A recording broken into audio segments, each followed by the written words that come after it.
It's The Wonky Show, and in a special episode this week, we've got a swag bag full of highlights from day one of our Secret Life of Students event. It's all coming up. We don't think that a successful outcome looks like lots of students knowing how to sue their university. That misses the point. The point here is the substantive outcomes that we want to see for students. So, for example, students being well informed about their choices and so making the right decision about what and where to study.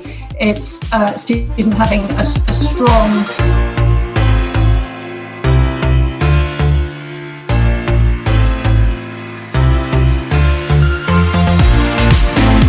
Welcome to The Wonky Show, your weekly way into this week's higher education news, policy and analysis. I'm Jim Dickinson, and in a special edition this week, we've got a whole bunch of highlights from day one of our Secret Life of Students event, held in the cloud with delegates from universities, student unions and sector organisations from across the UK. Our rescheduled Secret Life of Students conference has all been about doing student experience differently. We've brought together the research and intel, reviewed everything we learned about students over the past year, and we've asked what COVID-19 might mean for students, their experience and their outcomes. We're hugely grateful to our supporters Pearson, Solution Path and Aula for helping us make the event happen. First up this morning, Advance HE Chief Executive Alison Johns opened up proceedings with a whole bunch of things that we learned about students this year. What are students telling us about value for money? Well, we're seeing improvements in value for money for students up until last year, and this year, sadly, it's taken a dip. It's interesting that the academic experience survey, student academic experience survey, took place 2 weeks before COVID started and 2 weeks, well, in terms of the lockdown, I mean, not started, the lockdown started, and 2 weeks post the lockdown.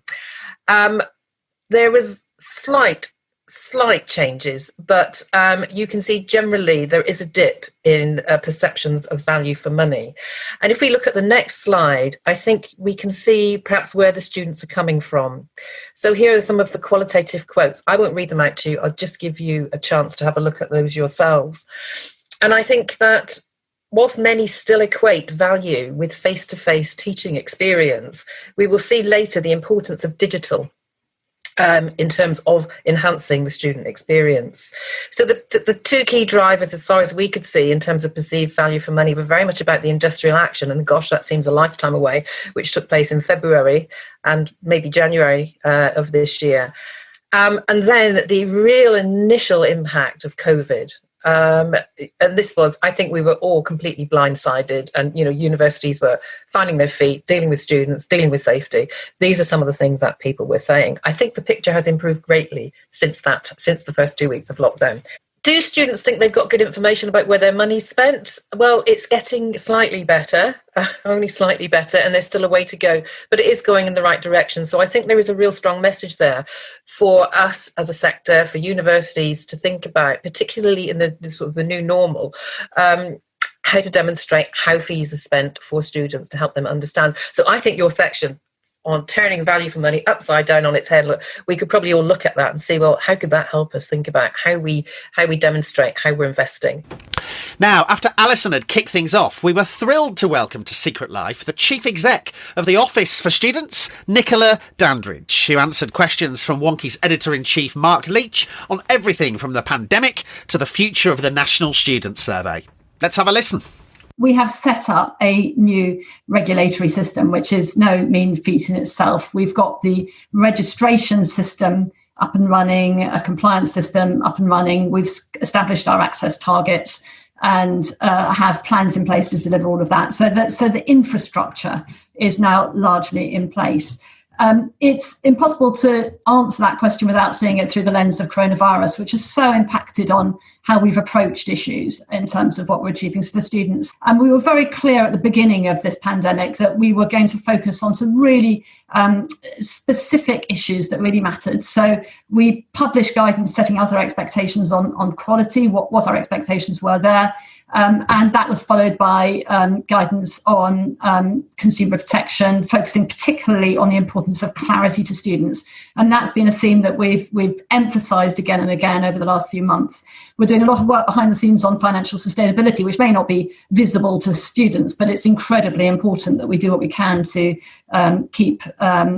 contribute to keeping providers going. We contributed to stabilising the admission system, which looked very vulnerable at one point.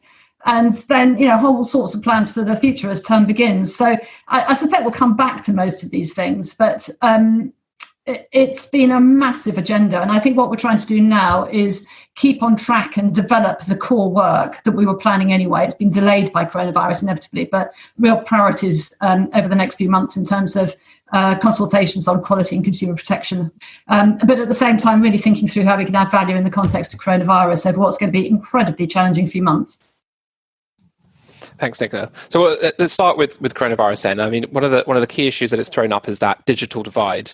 I know Michael Barber, Chair of FS, has got a longer term review into that question, but it's been particularly important, I think, to focus on, given that so much of our higher education collective enterprise has moved digitally in the last few months. So I'm keen to know what you and OFS are planning or thinking about doing about that in the next period of time. Well, there always was digital provision, so it's not as if it's totally new, but I agree it's of a very different order now.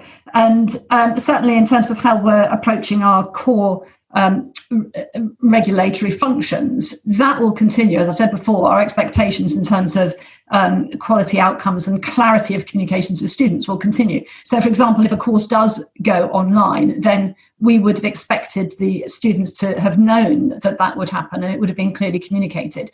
So I think those core expectations will continue to hold good, and we will continue to look very closely at what a student receives in terms of the quality of their teaching, if it is, for example, digital, doesn't match up with their expectations, because that's a core of what we made clear would relate to our expectations. Beyond that, we are looking very closely through the lens of vulnerable students from disadvantaged backgrounds, what the impact of this will be on them. And that may affect access and participation targets. It may affect who can participate digitally and who couldn't. So the whole access and participation lens that my colleague Chris Millwood leads will be very focused on how these set of circumstances impact on different demographic groups of students. We're going to be encouraging notification from students and student unions where the quality at systemic structural level is weak, and if needs be, we will intervene. We are very concerned about mental health. It was always a challenge. It was a serious issue beforehand, and we prioritised that before the pandemic. Now I think it's even more acute, and we will be doing what we can to support interventions that are already taking place and making clear that we see that as a priority. And then, of course, there's my chair, Michael Barber's review of digital teaching and learning, which is four square within this agenda. And he is looking now at what works, what examples of good practice, innovative practice are that we can disseminate and promote, working very closely with the sector and others, but also where it is falling short. And there was that initial polling that we published, which sort of confirms probably what many people listening in know, which is, as you said, a real digital divide. Some people will really struggle. It's not necessarily issues of access to software. It's often just having a decent place to work digitally and remotely. So Michael will be picking up all of that, more reporting in the new year and taking forward that work. So it's a priority, of course it is, and we'll be working very closely with the sector, with students and other colleagues to take this forward in our work. And I guess on when things don't go so well in all of that, you've said recently that you're going to look at tackle pockets of poor provision. Can you tell us kind of essentially what that means?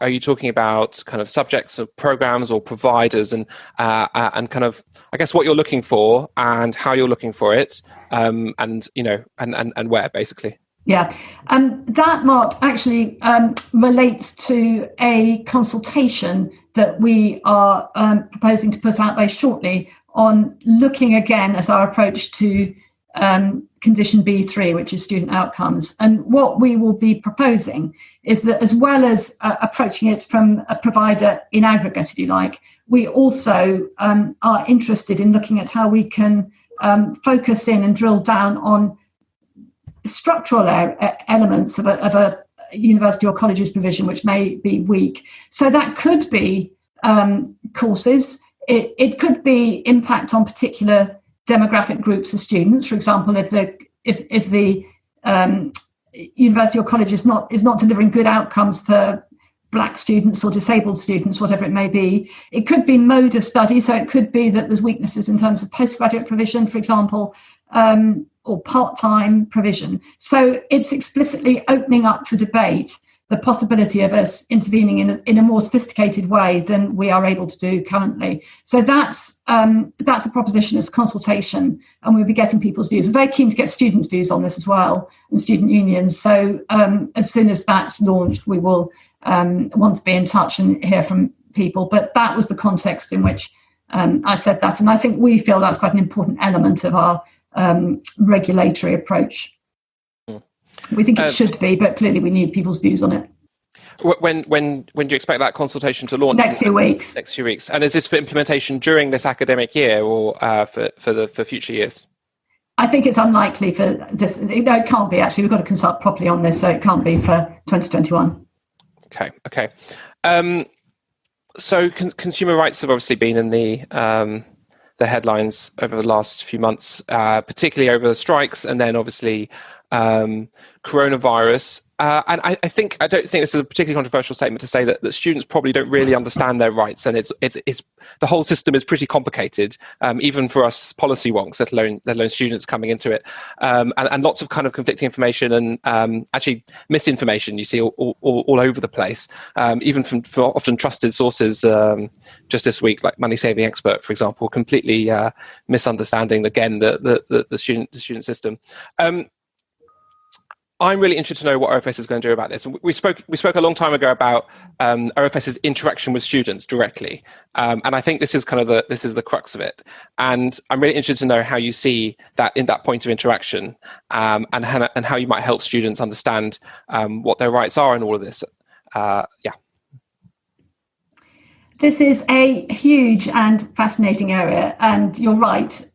It is an area where I think there is confusion. Confusion not just sort of conceptually about how consumer protection legislation works in the context of higher education, but I think also in a much more substantive and I think more serious way, confusion in terms of students not being clear what their rights are and how they can exercise them. We were getting to grips with this when coronavirus struck. We had a really decent discussion, a good discussion with our board back in, I think it was November of 2019, and we were just taking it forward. And now, of course, it's got slightly delayed. But we are very clear we need to pick this up and take it very seriously. How I think we're framing it is we don't think that a successful outcome looks like lots of students knowing how to sue their university. That misses the point. The point here is the substantive outcomes that we want to see for students. So, for example, students being well informed about their choices and so making the right decision about what and where to study. It's students having a strong quality academic experience when they get to university or college, and then having a high quality, broader experience in terms of the support they need, having clarity about funding and costs, and clarity about expectations being met. So these are the outcomes that we're looking for. That is underpinned by consumer protection. And what we are proposing is thinking through how we can develop our regulatory model so it draws on the consumer protection to enforce those outcomes.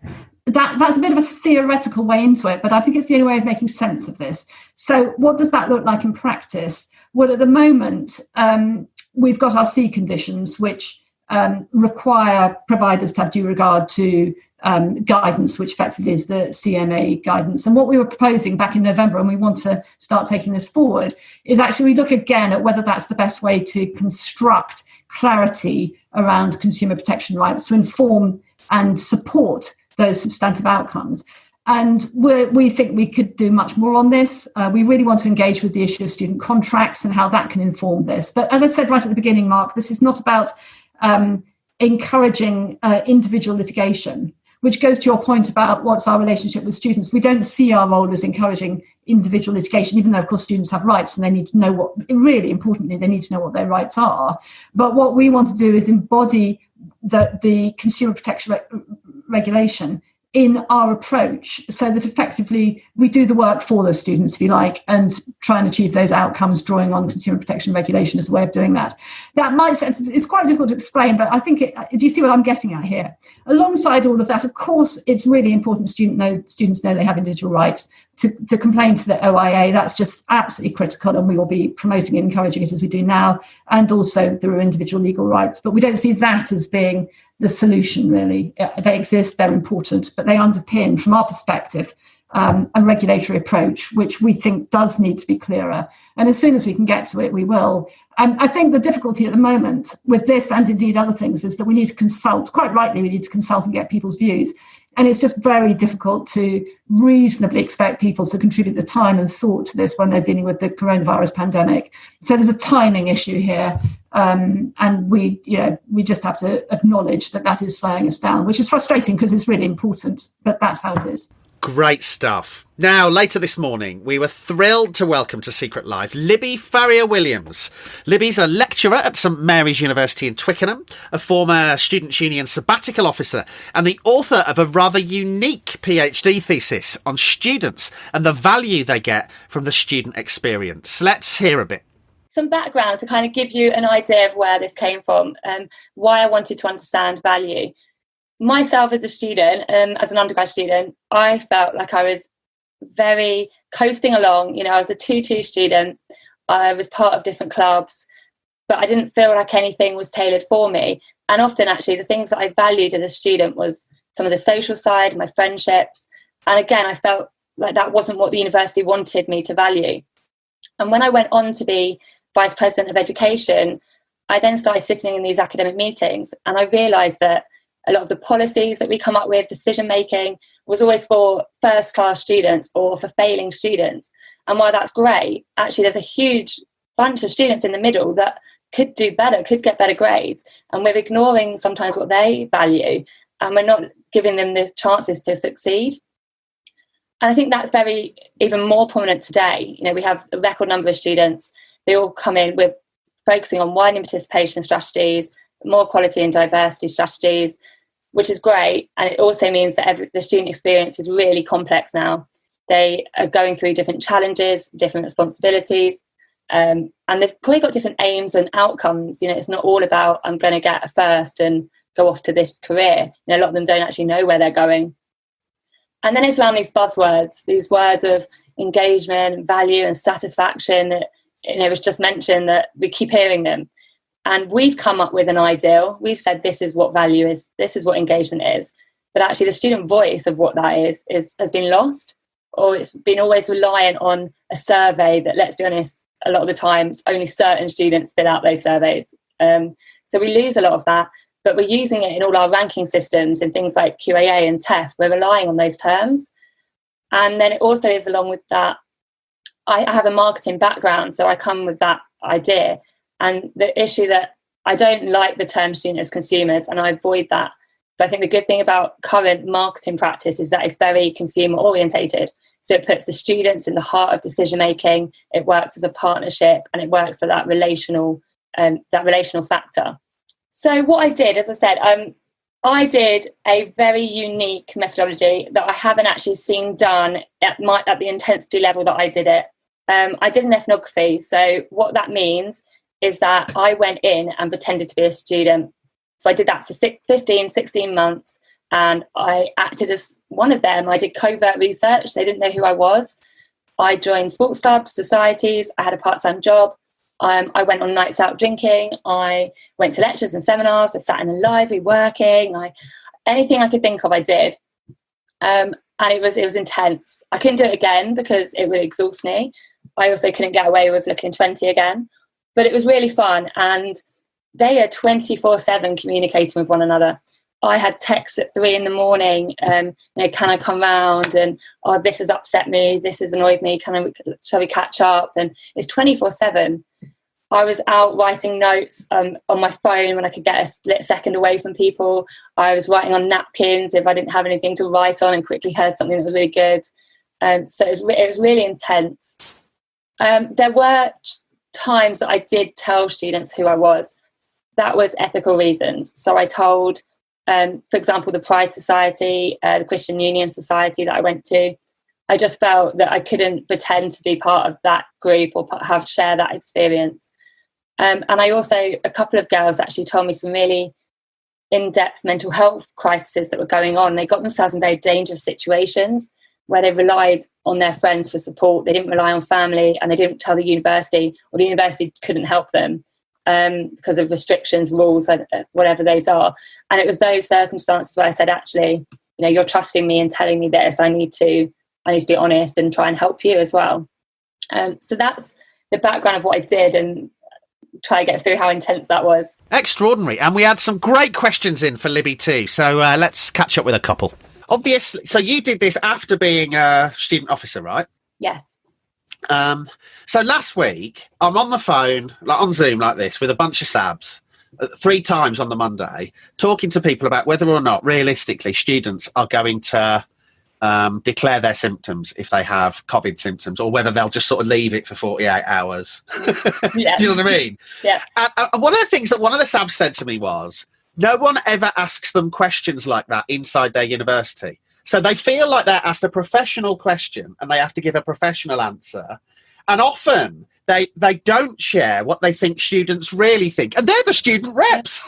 Yeah.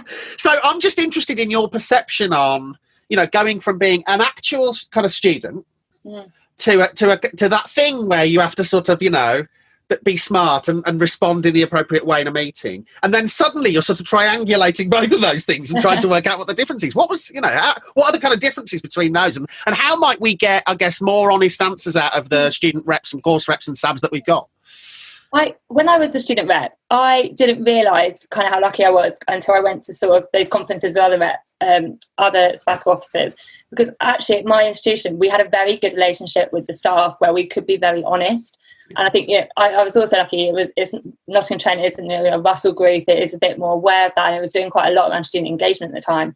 So for me, I was quite open to say, I don't think students care about that as much as you think they do. And I was always quite open with that. I just think it's how you phrase it.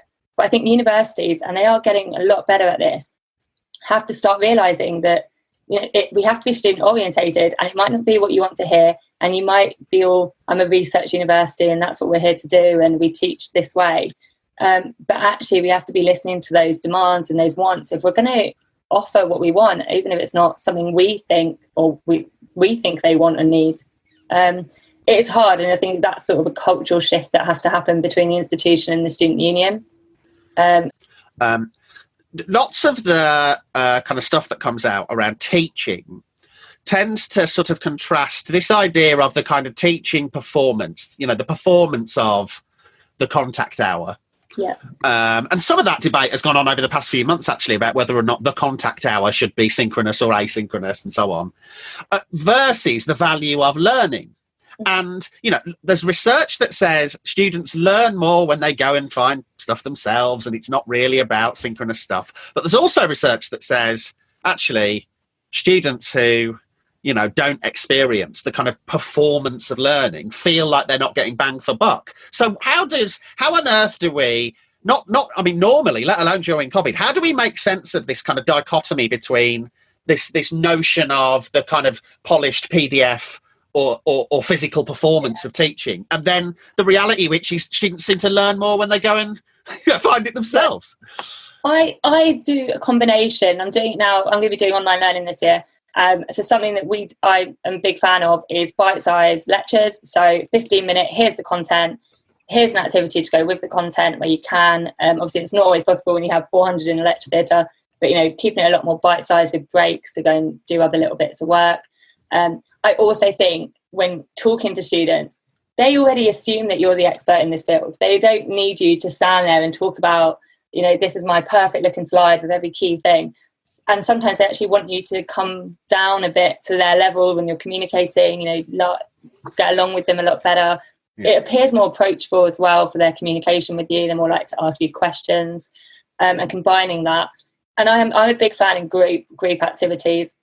So I will, in my seminars, I will nearly always say, I want you to work together on this problem to solve it, and then I want you to present it back, and then I will give you additional information based on what you've not said.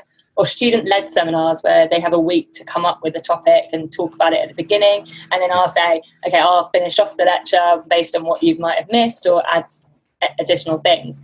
And I think that way they have some responsibility, and they need responsibility in their learning, to know that, and I say in the week one, you are responsible. I make that very clear that I will give them all the help and advice, but if they want to get better grades, they want to improve on anything, they have to do that themselves. Yeah, I think it just reiterates that for them, and just making that communication a lot clearer. And you do talk specifically about the 2-1 being the sort of minimum grade that they all want these days. That's, I mean, that we're, again, in kind of sector land, we think about that in terms of good honours and the way in which that's calculated for league tables and grade inflation. But it means something, doesn't it, as a kind of default now for students? And I think that's driven. It's driven by employers saying, we want you to apply with the 2-1. But it's also driven because of the language we use. We say in the first lectures or seminars, we say, if you want a 2-1, we say that because it's almost like we're saying that's what you want. Like, I know that's, and so that's the thing I'm supposed to get, sort of thing. Yeah, and it's always saying that, and it's sometimes unfair because students will not all students will get a 2-1. I didn't get a 2-1, so it's just not something normal. And so what I've tried to say is, now I did an induction actually earlier today, and I said, oh, this is 40, so as long as you get 40, you've passed, you've done well, obviously room for improvement. I think we need to change our language a little bit and stop saying 2-1 is the only grade worth it. Brilliant. Now, after a spot of lunch and a Fry's chocolate cream bar, we went on to look at fairness. Gen Z places a lot of value and importance on fairness and fair treatment, but do they get that as students? Our panel had a view. The fact is that in the UK, we know that in universities here, anywhere from 1 in 2 to 1 in 5 students and men have been sexually assaulted or raped. It's an epidemic problem. It is massive. It is something that we're working hard in our law firm to do something to help those students who have been harmed. Higher educational institutions have a tough job, one they don't really want, we found here or in the States, where we do a lot of work also in this area. The problem is that when a student has been sexually assaulted or raped or bringing a case of harassment, she or he has no right to access evidence that's related to her or his case. And they can't demand that anybody be interviewed by the university when they're investigating the complaint. They have no right to attend a hearing that the university may be conducting on behalf of that person to try and get to the bottom of what happened in the assault. There's no right to representation, legal or otherwise, even just to have a friend there. They have no right to know the outcome of what the university has decided. They have no right to discuss the outcome or the process. They have no right to oppose her complaint being dismissed or resolved by a settlement between the institution and the staff member who has done the harm. And there's no right to an appeal. So these disadvantages are clearly inconsistent with the student complaint process guidelines as set forth by the Office of Independent Adjudicator for Higher Education. They expose higher educational institutions to lawsuits for breaches of the Equality Act 2010 and other legal obligations. So the 4 types of fairness, the first is procedural fairness, which is about process. Students have the right to question a decision and respond to that decision. They also have a right to a timely decision. Was the process fair? Was all the information given to the parties, and were their voices heard? Then you get substantive fairness, which is about justice. Decision letters must be comprehensive and outline reasons. There should be greater amount of detail when it's a very serious case or when the sanctions are more severe. Was the overall decision fair? Was all the relevant information taken into account? Then you have relational fairness, which is about how you've been treated. Were you treated respectfully in an open and courteous dialogue encourages people to speak with confidence? Was I treated fairly? Was I respected? And then finally, you have equitable fairness, and this is about recognizing difference. It's about considering the humanitarian and extenuating circumstances when making a decision to ensure that person's location and status are acknowledged and understood. Was I on a level playing field, and how can power differentials be reduced? So Natalie Sharp at Alberta has developed this matrix, which I've fiddled around with a little bit and adapted. And it shows the types of fairness and the sort of questions that you can ask to make sure that if you're the decision maker, you're being fair. And if you're supporting a student, you can check whether they have been treated fairly.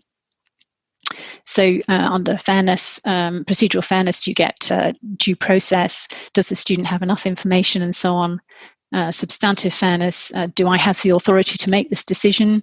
Relational fairness, am I respecting confidentiality, for example? Am I presenting information in a way the student can understand? And does the student feel heard? And then equitable fairness, have I thought about the student's class or ethnicity and gender? Is the process inclusive? And have any issues of marginalisation or power been considered? The most obvious way to make accommodation fairer is to make it cheaper. And that's a very sort of glib statement to make. There are some genuine challenges for private operators in doing that. Of course, what's not really appreciated behind the scenes is the queue of people waiting to get their cut, the local authority, the highways agency, that everybody can make a little claim when you're making a new development. So rents alone and rent controls alone could be difficult. However, and this is what brings me on to my 4 suggestions, and this is my first suggestion. Over the last several years, 4, 5, 6 years, governments have piled money into right to buy, help to buy, things to stimulate the housing market. Huge amount of money. If just a small amount of that was made available for universities who have experience in building accommodation, experience in running accommodation, and many of them have the land in order to do it, but just don't have the capital. If governments could provide some of that money to universities to build student accommodation, and this is very much going back to the 70s. If you listen to the Hidden History of Universities on the Wonky podcast, you hear all about government-designed halls of residence. It's not necessarily a bad thing. So government-funded halls of residence pegged to a percentage maximum of the maintenance loan. There has to be an allocation of affordable accommodation. Almost all the accommodation, certainly in the home counties, will cost more than the maintenance loan that you can get in a year. That means that the shortfall has to come from part-time working, parents, overdrafts, private loans. That's simply not fair. Now, next up, student safety is a huge contemporary policy issue right now. And in our afternoon session on how far student safety should go, we got both some fascinating research and a live case study on balancing safety and freedom in a time of COVID-19. Let's catch up with some of the content. The social factors. This was the thing that came out, I think, most strongly with the students that we spoke to. We heard a lot about this. So we also were looking at the theme of community. And before we even got onto safety, pretty much every student had used the word safe in relation to their community of friends. So a typical quote would be, "Oh, just generally you feel safe because you're surrounded by so many good people." And we had a lot of variance on that. We heard about students actively managing their environment to fit their own sense of safety. So one student chose his accommodation because he said, well, it looked like the sort of place that studious people would go. And he was right. And that gave him a safe environment. Another student ejected someone from her friendship group because of something they did. And I'll give you her words. She said, "There's levels to the madness. On a scale of 10, the scale of the madness I would allow people to get to is 7. If you're going to get to 10, you can't be friends with me." She was quite emphatic about this. She said a lot about it. She wouldn't tell us what the person had done. But she was really clear about her boundaries. And we heard similar examples, probably not quite as dramatic, from other students. But we also heard students who had boundaries that they weren't able to articulate and had been living in situations where their boundaries were being overstepped, which could have really quite a significant impact on their mental health. So I think we can expect to see that played out this year in that COVID context, a level of peer regulation perhaps of behaviour, but also communication clashes, communication breakdowns, either in the form of fallings out and all the stress of that, or actually people internalising these struggles and it having an impact on them personally. Safety for new students also very much meant finding people who are similar to you. That was quite a striking finding among the students we spoke to, people who felt familiar, people who had similar values. It was very closely linked to identity, and especially for students who felt that they weren't typical. Now, interestingly, most of the students we spoke to felt that they weren't typical. They would tell us about how they were different from other students. It was a very small number, actually, who thought that they were normal and everyone felt like them. So they had that quite strong awareness, which chimes in with some of the things we found last year when we were just looking specifically at Generation Z coming to university. And we heard about them using small clues like accent or the way someone dressed or their demeanour, things like someone's ethnicity, whether they drank or smoked. They were using these things as a clue to find people that they might wish to be friends with and find that safe group. We spoke to a black student who had done a lot of work through his student union with black and minority ethnic students. And he said to us, this was back in January, he said, well, some of the black students I speak to only really feel safe when there's other black students around, which felt like in retrospect, feels like a bit of a premonition about some of the things we've heard over the summer. So I expect and hope that we will hear some more of these sort of things being articulated over the coming year as well. Alison earlier talked about tribes. It's certainly a word we would use. It felt like that in normal times, it was a really important task for first year students to find their tribe in order to feel safe. And then from there, they could branch out. And this year, the drive is not going to be different, I suspect, but the context is extremely different. So how are we going to help students to make friends and use, some of the strategies they're using to find their safe group in a socially distanced world? I was very struck by what Libby said about course mates, because that came out very strongly for us. We heard that course mates tend to make really good friends. They can be your forever friends because they share the same interests, they're going through the same experiences, but it can take quite a long time to get to know them, so months or even, the best part of the first year. And that was just because you'd go into your your classes and so on, you'd see them and then you'd go away again. It took a while for those relationships to build up. So if there would be one tip that I would share from this, it would be actually finding ways for course mates to get to know one another in sort of various different contexts would be really important. We heard some good face-to-face versions of that. So how will that be replicated in a socially distanced way? Similarly, opportunities for minority groups to form friendship. So one student had found his really great, safe friends on a chat group for non-drinkers.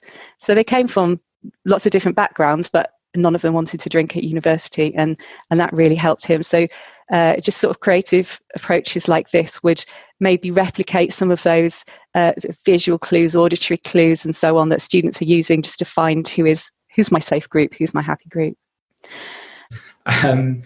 Right, so I guess it might be useful to talk about what we're doing here at York in terms of our return to campus and facilitating a safe return to campus as we're having students join us over the next few weeks. So we've been really ambitious in our plans, and we've been working really closely with the university to create spaces where students can socialise safely, because I'm sure many of us will have seen, in terms of local lockdowns and sort of events and parties over the last few weeks, illegally, frankly, taking place. What we're really cautious of is that we create spaces and facilitate social time for people to meet on campus. So one thing we've created is the Forest, and this is a 500 strong capacity venue on our campus. And anyone who knows York will know we're really lucky to have lots of green space, and I appreciate other more city centre campuses simply haven't got the space to do that. But one thing we've been doing is creating these spaces and outdoor marquees so that we can facilitate social time for students, because I think we'll all be aware of the last few months of an increase in students feeling really down and isolated, obviously being away from their friends and in rooms. And I graduated under lockdown and finished my dissertation in lockdown, so I know how important it is to gradually return to a sense of normality, but obviously do so in a really safe way. And through these sort of marquee extensions, we've actually created 120 plus jobs for students, because obviously at a time when students are struggling to find work through part-time jobs in the city or cities across the country, I think it's really important that we're able to offer opportunities to students and obviously to facilitate safe mixing. Patrick was elected on a manifesto he wrote before a pandemic sprung, and was elected in and found out that he was successfully elected to take over as the president very shortly after the first UK case, confirmed case of coronavirus appeared in York. So he had a manifesto that was about liberating students, about creating exciting, innovative, creative spaces, about creating freedoms, about allowing students to discover new things. And when he arrived, by July the 1st, really what he challenged me and others to think about was to how we could balance student safety with student freedoms. And very quickly, chatting to Patrick, we realised that Patrick wanted to understand how we would navigate risk. He didn't want us to navigate it for him or for our students. He wanted us to navigate it with them so that they really understood what we were doing. It's very much what Jenny was talking about the link between confidence and safety, that if they understand how and why, that they will have a much, much deeper engagement with and sense of safety. So we have sat down with every single student society, every single volunteering network, every single liberation group, every single sports team, and we have plotted a way with them through a return to activity and started to talk about what that might look like. So there's some really simple stuff there where we might chat with them and we might say, could your activity move outdoors? Could your activity have a face mask policy? Could your activity reduce the amplified noise? These are simple and obvious risk mitigations, and they can't always do them, but we're getting them to think about, how do I create problem-solving skills that keep me and the members of my society or my sports team safe? And that can only be good for them because they are then bought into the solution that they design. They're proud of keeping their members safe. They want to maintain those standards. It's rather than subjecting them to the bureaucracy, as some might say, of our health and safety procedures, we are making them part of the health and safety process. They are learning, they are developing personally, and they are therefore celebrating that with us as a way of keeping their freedoms by promoting good quality safety. That's an intensive and difficult exercise, and it hasn't always been easy, and we have had to go back to and revise those plans. And then finally today, this autumn, thanks to COVID-19, first-year students' ability to make friends and build connections in their learning community will be severely restricted. And in a cracking panel supported by Aula, we explored that very issue.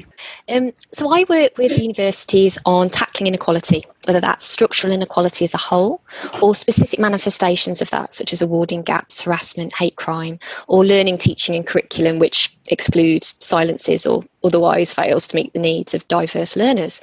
And in all those conversations, there's policy, there's process, there's targets, there's surveys, but there's also this really intangible, powerful human stuff that's culture and community, the relationships that we're forging amongst peers, with teachers, with services, with our discipline, our locality, and the institution itself. So let's have a little chat about community, or perhaps communities plural, and about inclusion and why it's so important in ensuring all students are supported to have an equitable experience. So community is about finding a place to be yourself, to be safe and to be valued for yourself, to create a sense of belonging, not assimilation. It's about reducing isolation and finding a support network to be there for you when things inevitably do get tricky, something particularly important, I think, for this term. Community is also, though, the place of challenge, of interaction, stimulation, and encountering difference and learning to value, navigate and explore that.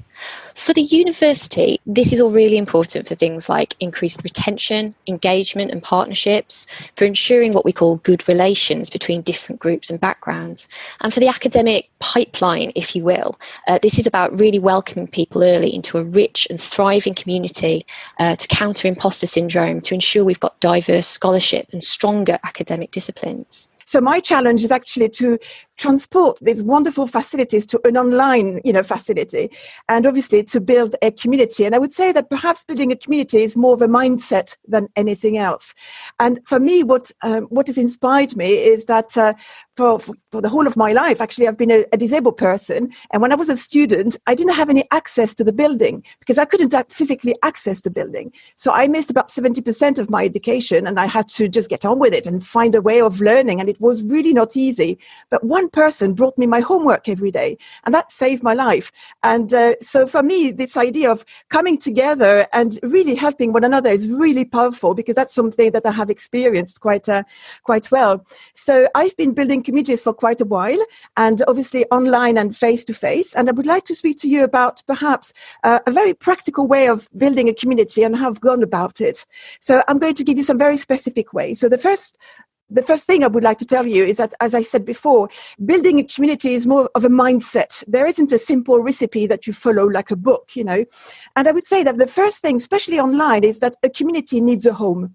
And I'd like you to think about this for a minute, because what kind of home do we provide for a community when it's online? Loads of links to connect to, so I think that's quite important. And here, perhaps a thought-challenging idea is that, are the universities using the right technology?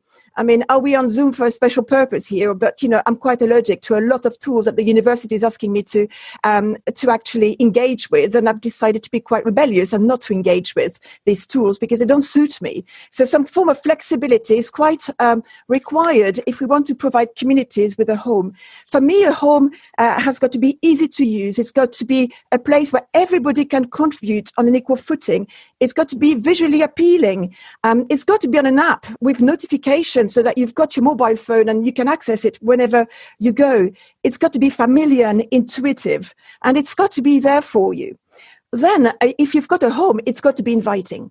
There's nothing worse than arriving to a home and there's nothing there and it's quite cold. If you go to somebody's house, you want them to open the door and they've prepared a meal for you and it feels really nice and warm, So for me, in that community, I already populate the community with my old students, the graduates. I call them the ambassadors, and they're here to really welcome these new people with their experience. And that is really brilliant. And all the tutors are there as well. The librarian is there. So when you subscribe to this home, to this community, you've got the link and it's there.